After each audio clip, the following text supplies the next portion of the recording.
Can't happen in America? Stay tuned. I am your host, William Cooper.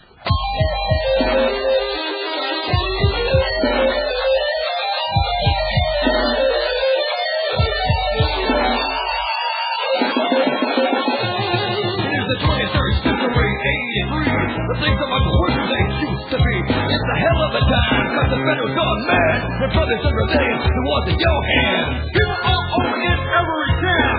Buildings on fire, burning down to the ground. Out of control, people pouring upon. Little children on the night behind every door. Muggers, looters, killers of thieves. Now everywhere you look, it's just another disease. 300 billion people on a planet made for three. Now who's gonna set this hell down free?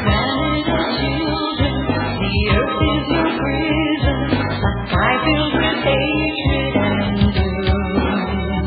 Just leaving a flower you take from the altar, but where is the gift of perfume? No more white roses, the weight of the soldiers, when guns are the hope that you bring, that you bring.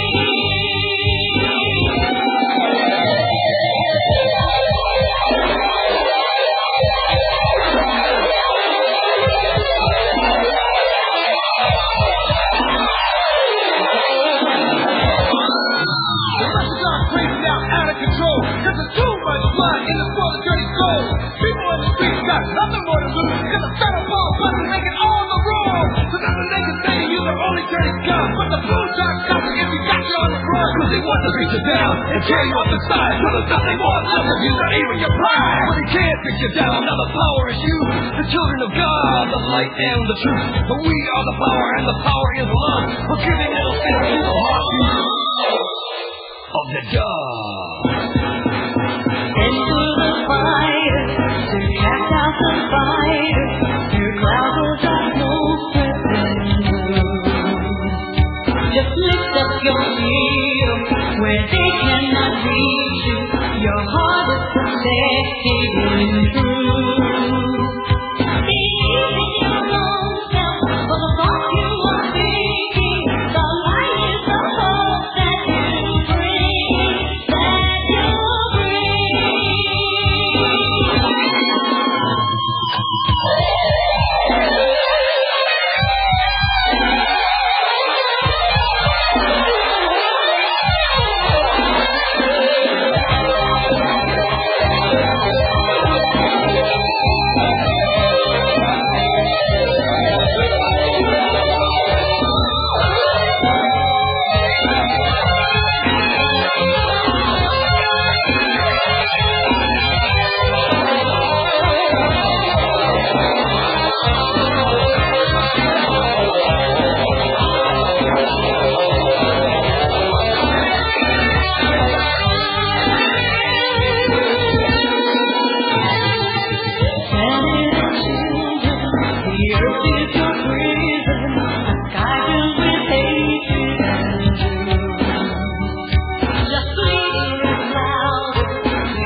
It's May 6th, 1992. This is my birthday, folks, and I'm going to do a show tonight that I don't want to do, but it's got to be done by somebody, and I'm the one that's going to do it. We've all been watching our television for the last week and a half, listening to the radio, watching fires burn, watching stores, businesses looted, watching a poor truck driver yanked out of his truck and beat senseless on the ground. When he got up and tried to get away, got into his truck, he couldn't see. A woman came up and asked him, "Can you see?" He said, "No." She said, "I'll be your eyes." And such was the scenes that we watched. And we were torn between understanding and loathing and hatred and love and shame. And what for? And that's the subject of tonight's The Hour of the Time.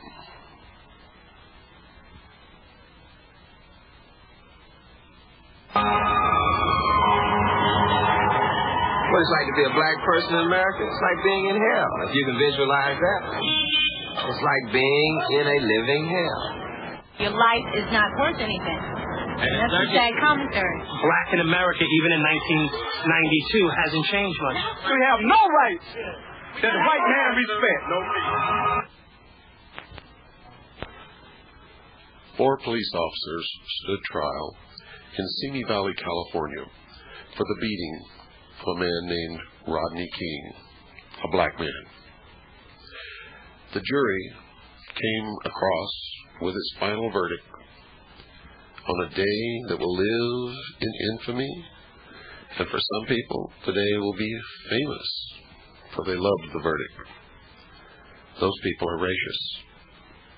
They're people with no heart. The verdict was, for 3 of the defendants, not guilty on all counts, complete acquittal. For the last defendant, Officer Powell, was not guilty on all counts but one, and the last count that he used excessive force was a hung jury.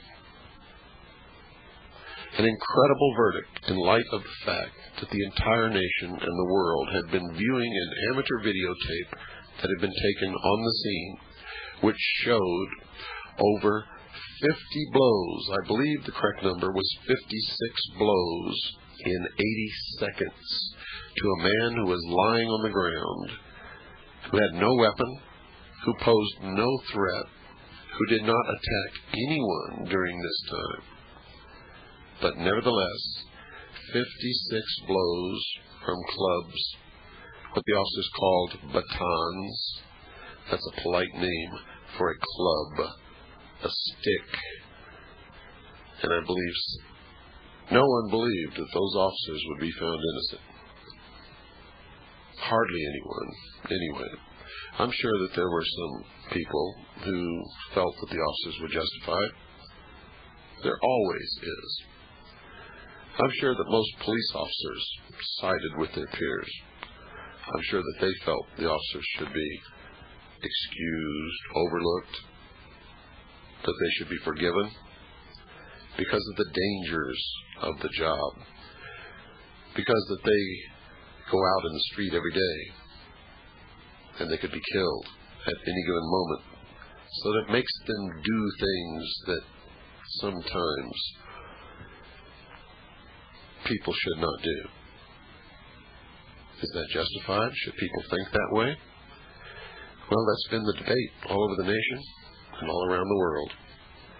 And in the main, I have to say that argument has lost. Most people were shocked to the very core of their being over that verdict. And not just blacks. Whites were shocked. Hispanics were shocked. Puerto Ricans were shocked. Chinese people were shocked. Japanese people were shocked. And of course, the black community was outraged. In a country with a history of prejudice, oppression, in a country For to be a black person is a struggle from the moment of birth until the moment of death. This was an outrage. It was as if they had already been thrown into the cesspool of life, and somebody had come along and dumped another cesspool right on top of them. It took all the hope away from these people. At least that's what they tell me. And I have to tell you, it took some hope away from me because I've been predicting this for a long, long time. In fact, I'm going to give you now a speech that I delivered in New York City on April the 26th, 1992, just a few days before this incident took place. The incident that resulted in hundreds of buildings burned to the ground. I believe the last count that I heard, 1,700 buildings burned to the ground in Los Angeles. Over 40 people dead, more than in the Watts riots. Hundreds of people wounded. Over 700 people arrested. Many businessmen out of business forever. An entire economic community destroyed. I have to tell you, folks, no businessman in his right mind will ever go back into South Central Los Angeles and open a grocery store, supermarket, a discount store, an electronics store, a stereo store, any kind of store. It's not going to happen. It is not going to happen. If those people thought that they were bad off before, they are now destitute. In New York City on April the 26th, this is what I told my audience of approximately 600 people. I asked them to close their eyes, and on their eyelids to draw a map of the United States and all of its possessions. And on that map, place a dot for every city and town in this great nation of ours. Every city and town. Put a dot there. Now, if you're like I am, you've got so many dots there you probably couldn't count them in a week, because that's how big this country is. I want you all to understand that at any given moment, of any given hour, of any given day, of any given week, of any given month, of any given year, if you've got enough money, in every single one of those towns or cities, you can buy as much of any type of drug that you can imagine or that you could possibly want if you have the money to pay for it. On some street corner, and in some cities and towns, on many street corners. Now I want you to take yourself and your imagination to that street corner in whatever town that you pick. And I want you to understand that whatever amount of money you have in your hand will buy whatever amount of drugs, of any kind of drug that you want. Any kind. At any time. And there will never be a shortage. The drugs will always be there as long as you have the money in your hand. Now just imagine, what kind of a supply system does that require? Do you understand how much cargo of drugs has to be coming into this country continually, all the time, to make sure that each drug in its exact quantity that's needed in each city, in each town of this country is delivered to that city in that state or in that town, in that state, on time, so that there's never a shortage? Do you realize that in Sylmar, California, which is in the San Fernando Valley, near Los Angeles, in a warehouse with a cheap padlock on the door and no guard anywhere, law enforcement officials found 22 tons of pure cocaine. 22 tons of pure cocaine. They confiscated it, took it away. Now that has a street value of $22 billion. Not million, billion, spelled with a B. When I read that in the Los Angeles Times and saw it on television, I began to try to track that cocaine. I was told that it was placed in the property unit of the Los Angeles Police Department. When I attempted to verify that it was there, I was told that it was not. When I tried to trace it from the property department of the Los Angeles Police Department, according to proper procedures, it should have been burned, destroyed. However, there was no record of its destruction. There was no record of its ever having left the property department. There was no record of any trace of that 22 tons of pure cocaine. $22 billion street value. Now, I hope you understand that that's just one city, one little small town. In fact, Sylmar is not very big. It is not Los Angeles. One little small town in this whole nation. Now, just in the last few days, I believe they found 6 tons of cocaine in a warehouse somewhere, and a whole bunch of tons of cocaine in another warehouse somewhere. But you see, I don't even pay any attention to it anymore, because I know that if you try to trace those bags of cocaine, you won't find them.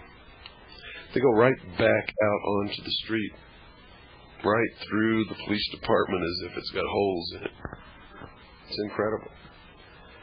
You see, because money talks. The old saying is, BS walks. You all know what that means. Money talks. Pretty hard for somebody to burn 22 tons of cocaine, but that's not the reason why it wasn't burned. So you have to understand, to get that much drugs into this country, so that every little city and town in this entire country is supplied with drugs, takes much more, much more. So much more that it's almost impossible to imagine. Much more than any Colombian drug lord could ever handle.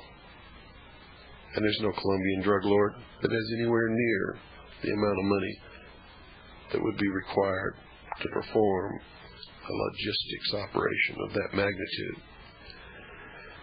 When I was with the Office of Naval Intelligence, my friends, I can tell you that I discovered that the drugs are being brought into this country by the military and the intelligence community. And the way they get through customs officials and by law enforcement officers is that they are classified cargoes, secret cargoes, top secret cargoes. No one could look at them unless they had the clearance and the need to know, and the cargo is addressed to them. Much of the drugs are flown in to places like Edwards Air Force Base, California. There's a place in Arizona, which is a CIA proprietary airfield. There's a place in Florida, Homestead Air Force Base, and many others. There are tunnels going underneath the Mexican border. The Mexicans didn't dig those tunnels. No, these are smooth operations. No one ever gets caught in a drug war, except users. Have you ever noticed that? are small-time operators with real small cargoes. And any time a huge, tremendous cargo is ever caught, like the 22 tons in Sylmar, no one is ever arrested, and the drugs always conveniently disappear. Right back out on the street. Well, what's this all about, and what's it got to do with Rodney King? Well, I'll tell you, folks. In this country, most people who aren't black have not liked blacks. In fact, appear to be afraid of them. I don't know why. I really, honestly, truthfully don't know why. In my life, in my book, I wrote about a good friendship between myself and a black man. In fact, he was the best man at my wedding. I've never had that problem, so I don't understand it. Maybe it's because I wasn't raised in the United States of America. My father was an Air Force officer, command pilot, which means he's flown thousands of hours in airplanes, and he's still alive to talk about it. He's a retired colonel, lives in the state of Texas. And wherever he went, we went. And because of that, I spent a good portion of my life in foreign countries, living on military bases, Air Force bases. And nobody ever taught me to hate the black man, or the yellow man, or any other man for that matter. So because I never learned it, and it is a learned trait, because no child is ever born hating any other child because of the color of his skin. It doesn't happen. It's taught by parents, and by peers, and by neighbors, and by friends. It is a learned thing. It is a despicable thing. It is a tool that is used by the very powerful in this world to create dissension and hatred amongst the rest of us, so that we struggle between classes, and one class attempts to hold the class below it down, while at the same time struggling up to the next higher class above itself, while they try to hold that class down.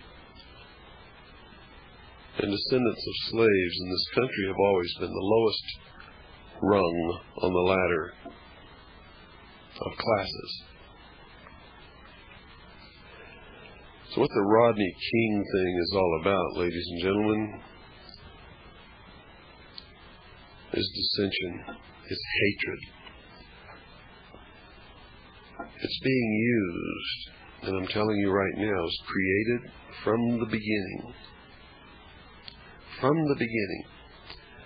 Do you really believe that it was an accident that a judge changed the venue upon the request of the defense to the wealthiest county in the state of California, or one of the wealthiest, I might say?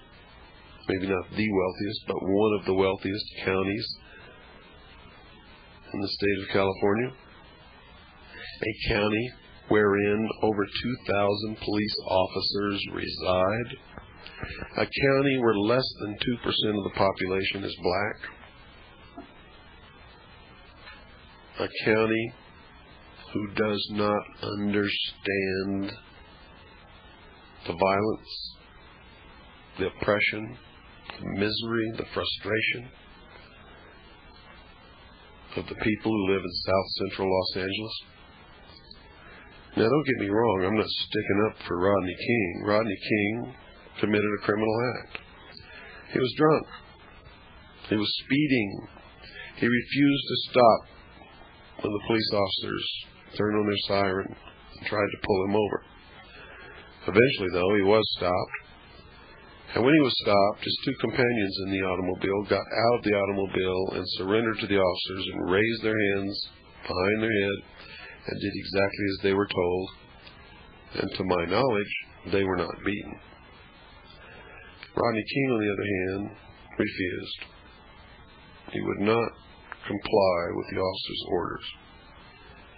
Therefore, when they tried to take him into custody, he resisted. He was then beaten And for a few moments, it was reasonable force. But when Rodney King was beaten to the ground and was unarmed and was rendered 56 blows with these clubs, these batons, in 80 seconds, that is excessive force. I don't care what he did. See, I fought in Vietnam. And I'm going to tell you right now, folks, when I shot somebody and he fell to the ground, I didn't shoot him again, even if he was still alive. And I wouldn't have, unless he went for a weapon, or unless all of a sudden he became a very serious threat to me. Rodney King could not have been a threat to anyone. He was surrounded by officers. There were so many officers there that Rodney King could not have been a threat to anyone, could not have hurt anyone, could have been quickly overpowered without the use of any clubs whatsoever. But we're being propelled into a police state. You doubt it? Well, on the first night, the debut of this program, on May the 4th, I talked a little bit about that. I believe I talked a little bit about it last night, on May 5th. That program was taped April the 30th, I believe. But I want you to understand something. When you sit in front of your television on Friday and Saturday night and watch cops, top cops, lady cops, 911 cops, SWAT cops, detective cops, and all the other cops, grandma cops, and you sit there and watch them break down doors without identifying themselves, without a search warrant, without a court order, rip people's mattresses apart, tear their walls apart, throw all their clothes on the floor. And they do something that you don't see in that series. You know, they strip search people. You don't see that because they can't show it on television. But they do it. Now, if they don't find anything, folks, all they have to do is drop a little bag of white powder somewhere in that house. And now they own the house. They take it from you. You don't have it anymore. You'll never have it anymore. They can confiscate your bank account, your RV, your cabin, your property, land, every single thing that you own, your cars, your clothes, and your children. And except for your children, they can auction it all off within 24 hours. And there's not a thing that you can say or do about it. And they can do it without a court order, without a trial, and without even charging you with any crime. And it's happened to many people. And you sit there in front of your television sets and you cheer it on. Say, get them, get those scummy so-and-sos. I've watched it. I've seen it. I've been in living rooms where this has occurred. And the reason you do it is because you're watching it happen to blacks, minorities, poor white trash, what they call poor white trash down south. Puerto Ricans, Hispanics, and you say, get them. They're a threat to us, middle class.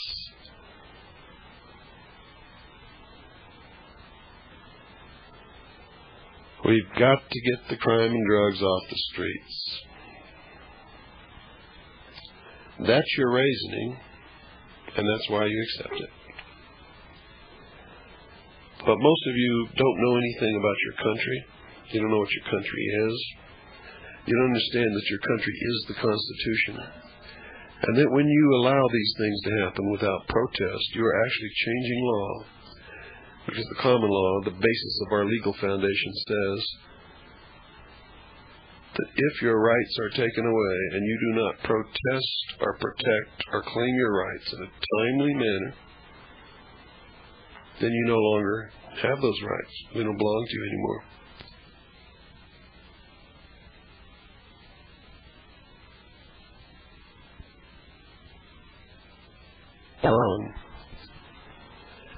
You see, the fourth article and amendment to the Constitution, one of the original Bill of Rights, first 10 amendments, says that all of those things cannot be done. It says that you can't search anybody's person, papers, or property unless upon the issuance of a warrant signed by a judge based upon testimony which produces probable cause that you have committed a crime. And the warrant must name the exact place to be searched and the exact items to be seized. So everything that they're doing is against the Constitution of the United States of America, which is this country. See, the United States of America is the Constitution and the Articles and Amendment thereof. Tear up that document, throw it away. This country ceases to exist. You'll have no more rights, no more protection, no more nothing. And that's what this is all about. They're setting us up to take away everything from us. And all of you people who are falling into it are setting the stage to have it done. If you're black and you participated in the looting and the burning and the rioting, you played right into the hands of those who would oppress us. You have been very stupid. If you're white and you participated in the looting and the fires and all of the other stuff, the rioting, you too were stupid. You played right into the hands of those who would oppress us. See, on television I saw Hispanics, whites, blacks. I saw a mixture of every single ethnic group and race that exists in this country on the streets rioting. And if you were perceptive, you did too. I never saw a crowd of just blacks, or a crowd of just Hispanics, or a crowd of just whites. No, they were all mixed together, having a great time, taking advantage of the whole thing. And if I had my druthers, you'd all be in jail. Not just for looting and rioting. That didn't solve a darn thing. But for endangering the Constitution of this great nation. You see, I sympathize with you. I didn't like that verdict either. And you had a right to go out in the street and protest. You had a right to express your anger, and you should have. This whole nation would have been behind you if that's what you had have done. But you know what you really did? You scared the hell out of middle-class America. Scared them bad. They'll never forget the scenes that they saw on that television set. They will never forget it. And you're going to hear things like this. Frighten so many people is the number of guns. You have the number of guns in Los Angeles at the moment in the hands of private citizens. Yes. Well, if you put guns out there thinking that somehow they will be held only by law-abiding citizens, you're wrong. The thugs, the thieves, the hoodlums are going to get them, whether they have to steal them or whether they have to buy them. And you've got a lot of them in this city. And they're in the hands of young, irresponsible, irrational young people. Do you get the drift? You see, this is going to be used as the excuse to take the second article in amendment in the Constitution away from the American people. It's going to be used further to strengthen the laws, strengthen the government's position on eliminating the Fourth Amendment. It's also going to be used to take away the writ of habeas corpus and probably a lot of other things, probably to eliminate the exclusionary rule so that they can find these guns and make sure that this kind of violence doesn't ever happen again.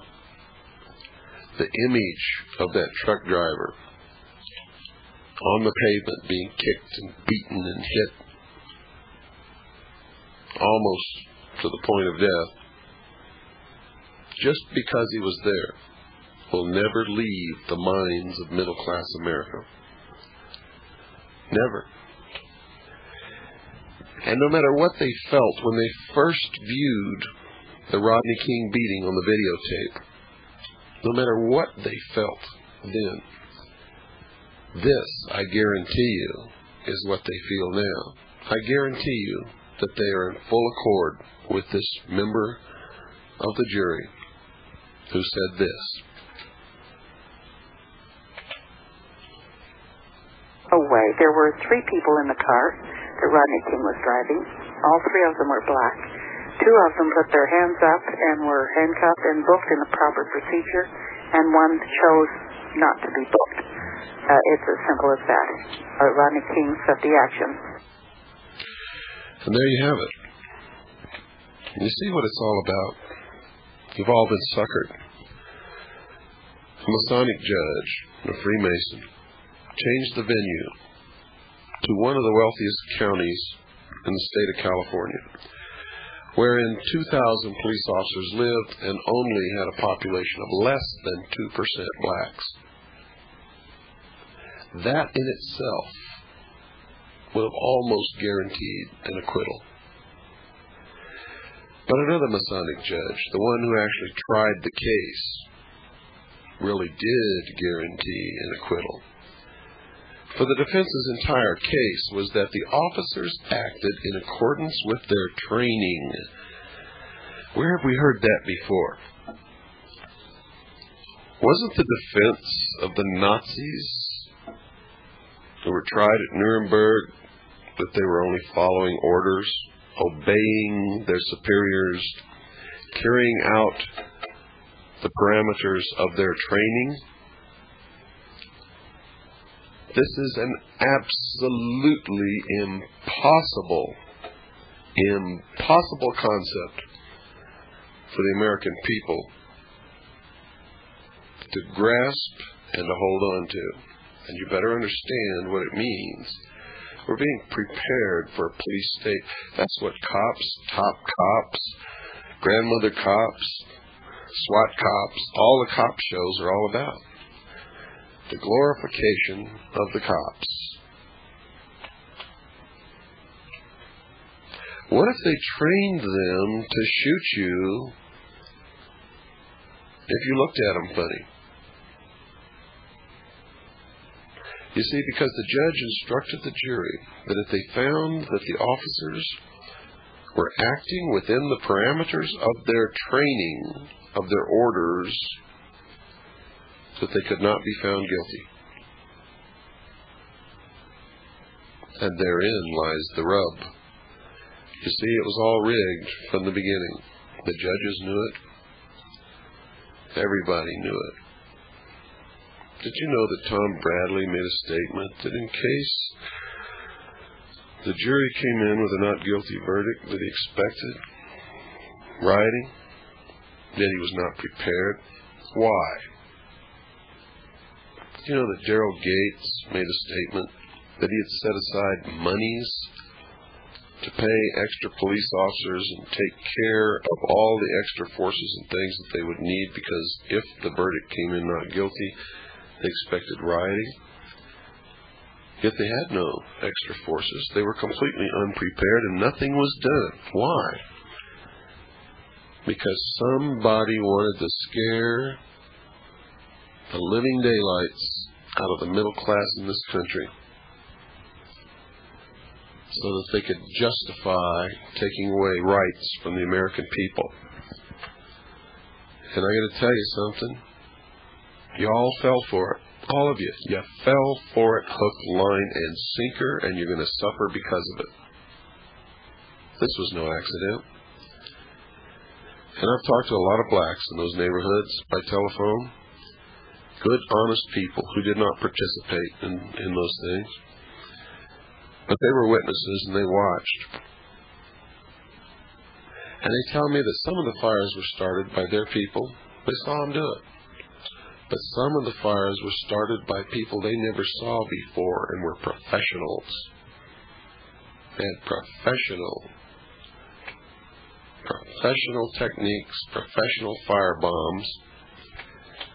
And if you know anything about fires, you know that whole buildings don't go up at once unless somebody knows what they're doing. Somebody was following the looters around, and after they finished looting a building, they would go in and set a fire. They would instantly consume the building. Total conflagration. And then they would disappear. People who are not from the neighborhoods. Not from the neighborhoods. Somebody was running through the neighborhoods telling people that the merchandise in stores were free. Now, that doesn't excuse them running down and taking merchandise out of the stores. It was despicable. The looting was despicable. I abhor it, and all who participated in it should be apprehended, should be tried, should be convicted, and should be thrown in jail. Anyone who hurt another person or destroyed anyone's property should be tried, convicted, and thrown in jail. As far as I'm concerned, anyone who killed another person should be tried, convicted, and I would hope that they would receive a death sentence. But that's not up for me to decide. See, I believe everyone has a right to be angry, and has a right to protest, has a right to demonstrate, has a right to march in this country. But no one has a right to do what these people did. I believe that our police officers serve the public, should be polite, should be professional, and no one, no matter how guilty of any crime, should be subjected to a beating that we saw on that videotape being given to Rodney King. It's not up to the officers to judge punishment or to punish. Their job is to help the public, keep the public and their property safe, identify and apprehend criminals. And their job is to do it within the law and do it humanely. Training does not justify abuse. Hitler trained his SS to murder, cold-blooded murder people. And if their excuse didn't stand up in the Nuremberg trials, why should this excuse stand up with these 4 officers in any trial in this country? Because that is the whole key to the whole not guilty verdict, was the defense's position that they were acting within the parameters of their training and the instructions of the judge to the jury, that if they found that they were acting within the parameters of their training, they could not be found guilty. Which means, if during their training they were taught to rob a bank every 3rd Sunday, and to take that money and buy guns and to go out and kill 2 people every 4th Sunday, then they could not have been found guilty if all of that was taught to them during their training.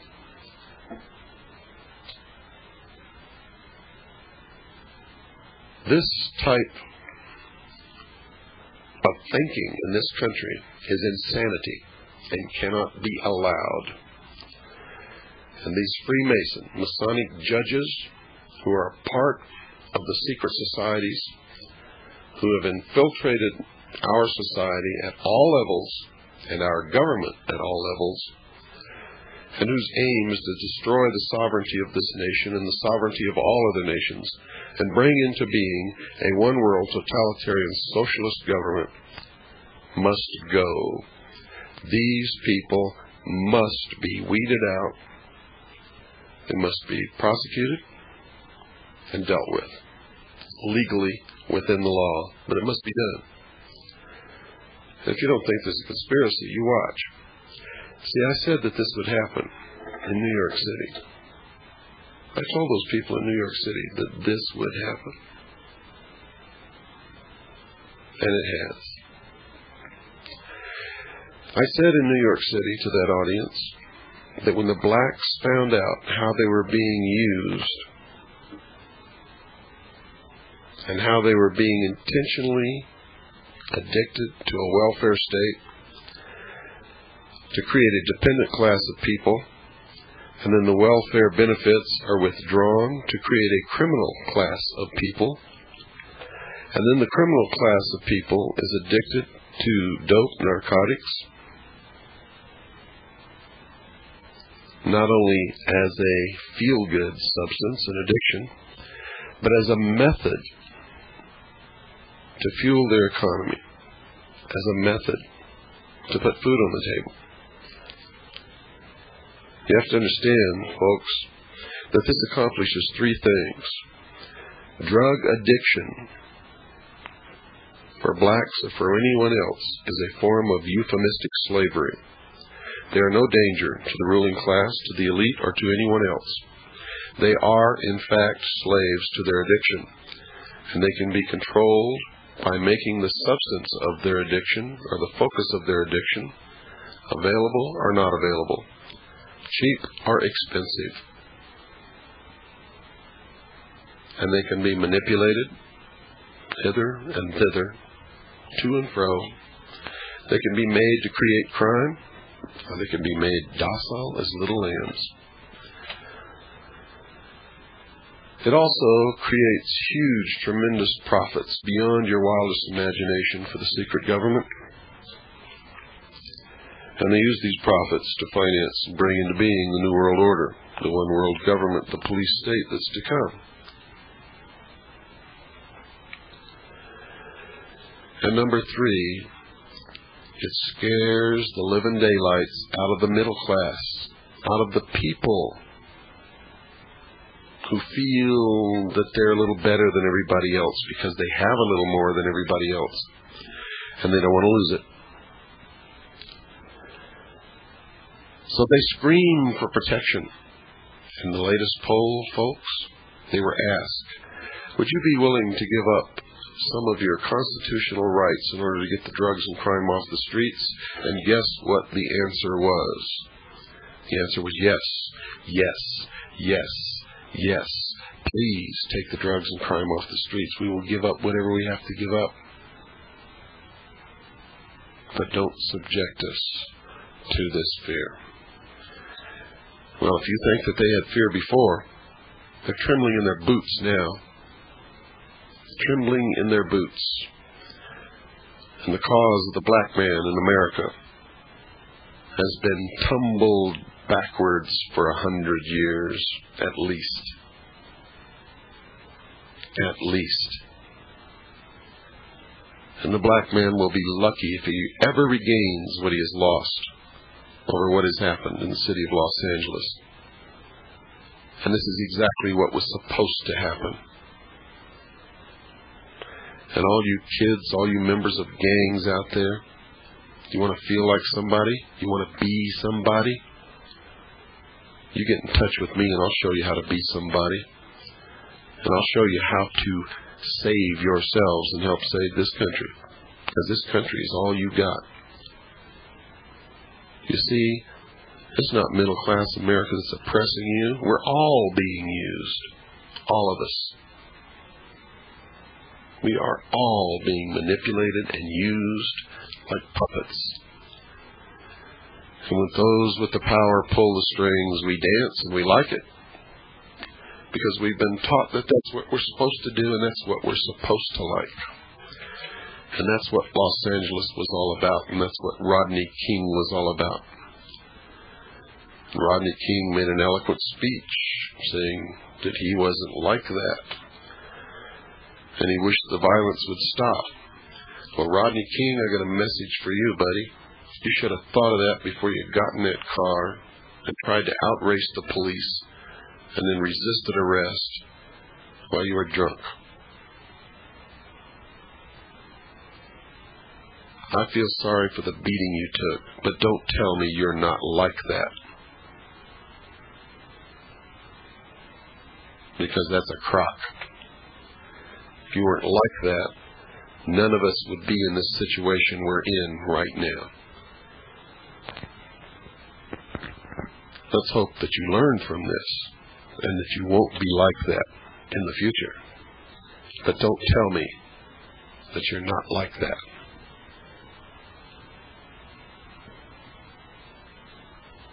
And what about all the black civil rights leaders who fueled this, and the congressmen who fueled this, and the media who fueled it? What about Congresswoman Waters from South Central L.A., who, when asked if she would make a plea to stop the violence, said no, she wouldn't? What about all these self-serving, self-righteous leeches on the community that fueled this? It's time to wake up. It's time to take your power back. It's time to understand that I'm not your enemy, that you're not mine. It's time to understand that we're Americans, and we all live here together. Racism is evil. Anti-Semitism is evil. People cannot help what family they're born in. Whoever you are listening here right now, you had no choice into what your race is or who your parents were. No choice whatsoever. To hate a man or a woman because of the color of their skin, or for anything else that is as stupid as that, is insane. And if we continue to do that, we will surely deserve the harvest that we will reap from our actions. Racism is not born in anyone. It's taught. It's taught by parents, by teachers, by peers, by coaches, by friends, by relatives, by bus drivers.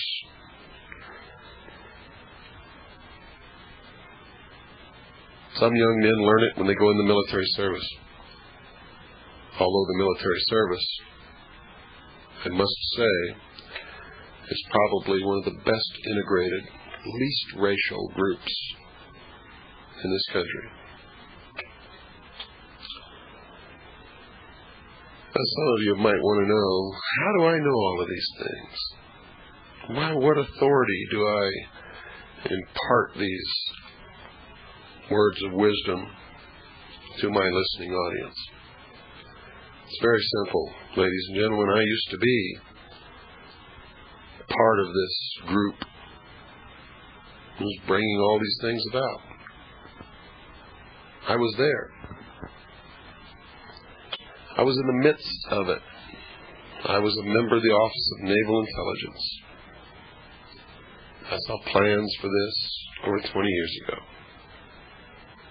For everything that's happening in the world today, I'm the only person in the world who has an absolute 100% accuracy rating on predicting future events. And so far, I've never been wrong. I'm not bragging, and I'm not proud of that. You see, because I base all of this upon documents, plans that I saw when I was a member of the Office of Naval Intelligence, and upon 20 years of research.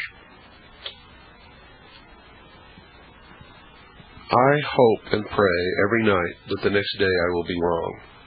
I want to be wrong because the day that I start to be wrong, it means that we will start to win the war. And don't fool yourself. We are engaged in a war for our freedoms, for our future, for our existence. And we are in great danger from many, many, many things in many, many areas, and one special group of people in particular.